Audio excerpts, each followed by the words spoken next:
O Espírito Santo do Senhor está desde o início até o final da Bíblia Sagrada. Ele era, ele continua sendo, e ele sempre irá continuar sendo aquilo que gera vida, aquilo que dá amor, aquilo que gera frutos em nós.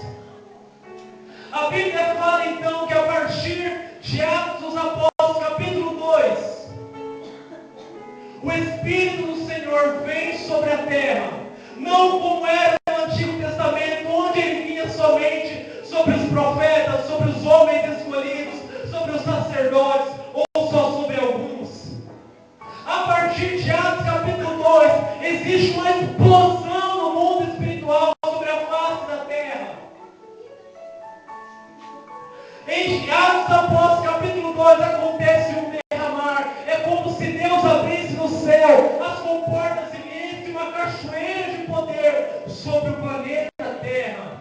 E existe então a renovação da face da terra. Por isso o salmista diz: enviai o vosso Espírito, Senhor, e toda a face da terra será renovada.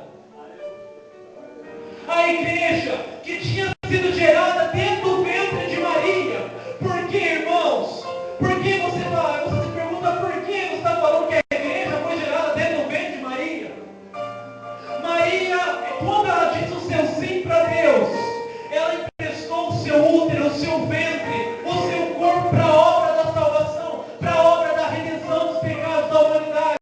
E ela gerou dentro de si o Filho de Deus que se chama a Bíblia diz em Coríntios que o Senhor é a cabeça da igreja e nós fazemos parte do seu corpo e nós formamos a igreja de Cristo. Quando Maria ela gera dentro do seu ventre Jesus Cristo, o Filho de Deus, ela não só gerava apenas aquele, o Messias, o libertador, o prometido, ela gerava dentro dela a igreja católica, apostólica, romana. Por isso nós sim somos filhos de Maria, porque nós somos católicos, e sendo católicos nós somos gerados dentro do ventre de uma menina que deu o seu sim para Deus. Irmãos, agora eu convido você a entrar comigo na história de Maria. Por muitos lugares que nós vemos nos dias de hoje, olha como o demônio é sujo. As pessoas têm se levantado contra a imagem de Maria. Espelho, exemplo de mulher, exemplo de santidade. Muitos lugares por aí têm criticado a Virgem Santa. E quando eu digo Virgem Santa, não falo nenhuma mentira. Porque Maria, ela recebeu dentro do seu útero, dentro do seu ventre, o doce óleo de Espírito Santo. Por isso ela é chamada de esposa do Espírito Santo. Cuidado, irmão, irmã, quando você vê alguém falando de Maria. Cuidado quando você vê alguém metendo a boca em Maria, defamando Maria. Porque ela não é simplesmente uma mulher. Olha que o marido dela é bravo. O marido dela chama-se Espírito Santo de Deus. Não se atreva a falar dela, porque o marido dela é bravo. E é o Espírito Santo. Eu não estou falando nenhuma heresia. O Espírito visitou Maria e ela concebeu. Irmãos, olha bem como é o poder de Deus. Maria, ela era virgem. Durante a gestação ela permaneceu virgem. E quando Jesus Cristo nasceu como homem, como Deus, como menino de carne e osso, ela permaneceu virgem.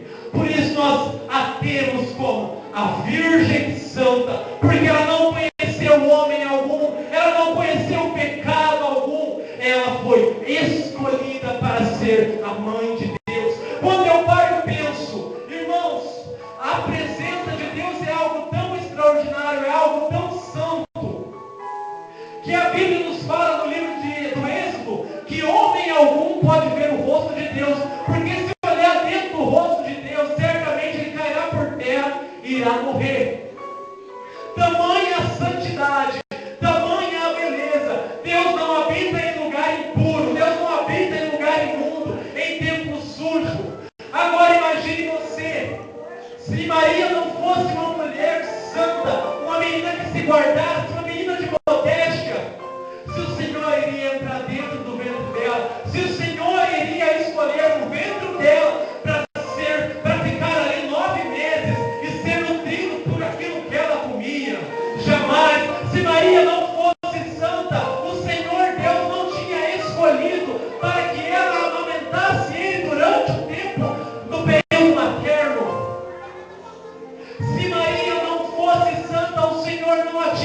escolhido para trocar as fraldas dele, para dar de mamar a ele, para dar de comer a ele. Se Maria não fosse santa, o Senhor não a tinha escolhido para que ela ensinasse ele a falar. Esses são os chineses.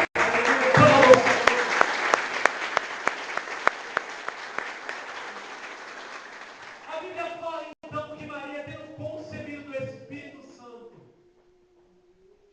o Cristo nasce, e por nossos pecados, pelas nossas enfermidades, ele padece, ele sobe a cruz, e lá ele tem o seu corpo inteiramente chagado, lá ele tem o seu corpo intimamente ferido, intimamente machucado. São mais de 3.000 chagas que se encontram no corpo de Cristo, e 5 delas são as principais: as das mãos, a do pé, e a que jorrou do coração dele. O coração dele foi transpassado, foi ferido, foi machucado por uma lança, e dali saiu sangue e água. Mas ao terceiro dia ele ressuscitou, subiu aos céus. E quando ele subiu aos céus, imagine comigo agora o diálogo entre Deus Pai, Deus Filho e Deus Espírito Santo. O Senhor está no céu agora ressuscitado. E agora Jesus olha lá do céu e ele vê os discípulos, todos com medo, todos perplexos, todos sem saber que direção tomar, sem saber que rumo tomar. E nesse momento, havia se passado 50 dias após a ressurreição, os judeus estavam celebrando a festa da colheita, a festa de Pentecostes. E agora existe um diálogo no céu. Deus Pai fala: a era do Antigo Testamento eu operei. A era do Antigo Testamento é a era de Deus Pai. Você veio como filho e teve esse momento de Deus Filho. E agora está chegando o Espírito Santo. O teu momento. É a era do teu momento. É a era do Espírito Santo. E naquele momento o Espírito Santo, ele vem sobre a face da terra e dá abertura a um novo tempo. O tempo do Espírito Santo, o tempo do derramar, o tempo do Pentecostes, o tempo da efusão. A Bíblia diz: por isso eu não te abandonarei até o final dos tempos. Ou seja, o Espírito Santo foi derramado há 2000 anos atrás sobre os discípulos, e naquele dia para cá ele não parou de se derramar. Ele continua derramando perpetuamente sobre as nossas vidas, sobre todos os corações que desejarem. O poder de Deus não foi somente para os discípulos, para os apóstolos que estavam reunidos no cenáculo, mas o poder de Deus vem para nós nos dias de hoje.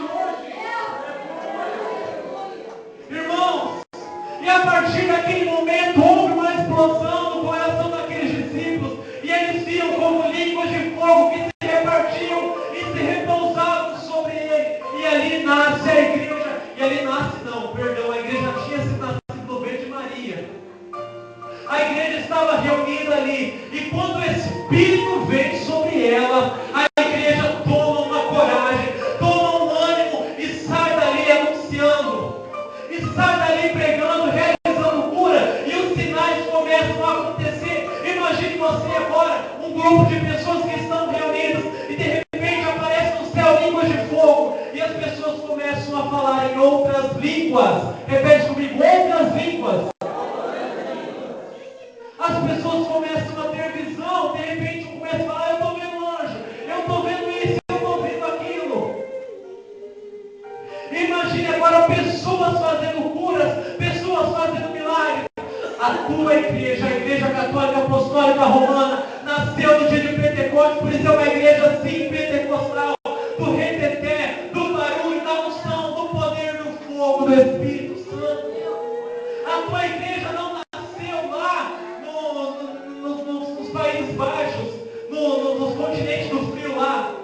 Não nasceu dentro de um iceberg, dentro de uma geladeira, dentro de um freezer. A tua igreja nasceu dentro de uma fornalha, dentro do fogo de Deus. O Espírito Santo do Senhor não parou de operar naqueles dias. O ardor primitivo foi indo.